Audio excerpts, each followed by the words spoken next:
ময়নাগুড়িতে যেখানে জোড়া এটিএম খুন, একেবারে একই জায়গায় রাখা দুইটি এটিএম সাফাই দুষ্কৃতীদের, আর সেই দুষ্কৃতীদের গাড়ি ধাওয়া করতেই উঠে এলো আরেক তথ্য।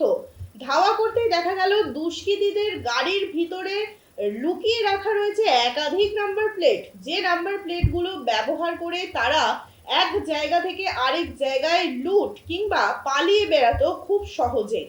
ময়নাগুড়ি থানার বৌলবাড়ি এলাকা, একই ঘরে রাখা ছিল দুইটি এটিএম। কেউ বা কারা যেন লুট করে নিয়েছে সবটা।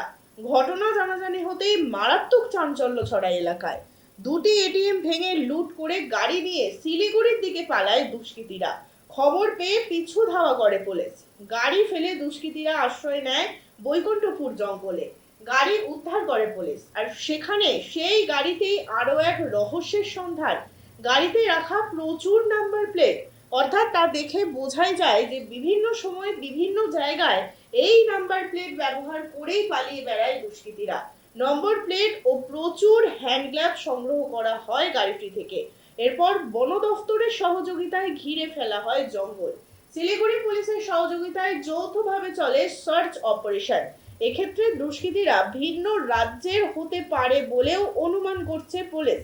ঘটনার তদন্তে এরই মধ্যে নেমেছে পুলিশ। ঘটনার তদন্ত আরো জোর কদমে চালাচ্ছে পুলিশ।